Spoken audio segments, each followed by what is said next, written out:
In today's video, I'm going to teach you how to access Grok on X Twitter. By the end, you'll know exactly where to find Grok on the desktop version of X and how to open the chat so you can start asking questions, checking real-time information, or generating images with ease. First, open your preferred desktop web browser and log into your X account as you normally would. Using the web version matters here because the layout is consistent and gives you the full navigation panel we'll be using. If you haven't signed in for a while, it's a good idea to refresh the page after logging in to make sure everything loads correctly. Also, keep your browser up to date for the smoothest experience.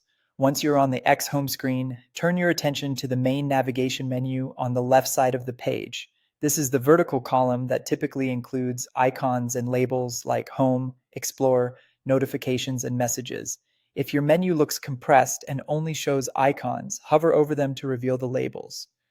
The Grok option lives alongside these items, so this left-hand column is the key area to focus on. Next, look for the tab labeled Grok and click it. Depending on your layout, it may appear directly in the main list, or it might sit a little lower in the column. If you don't immediately see it, try scrolling the menu or briefly resizing your browser window to reveal any hidden items. Availability can vary by region and account type, so if Grok isn't visible, it may not be enabled for your account yet. A quick page refresh after logging in can also help surface new features if they've just been rolled out.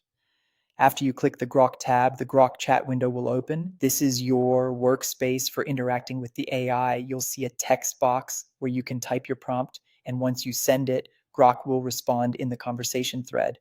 You can ask direct questions, request quick summaries, look up real-time topics trending on X, or even generate images when that option is presented. For best results, be clear and specific with your prompts and mention any timeframes or formats you prefer. If you ever want a clean slate, start a new chat within the Grok window so your next query isn't influenced by the earlier context. That's all there is to it. Log in on desktop, find the left navigation menu, click the Grok tab, and start chatting. Give it a try and explore what Grok can do for you.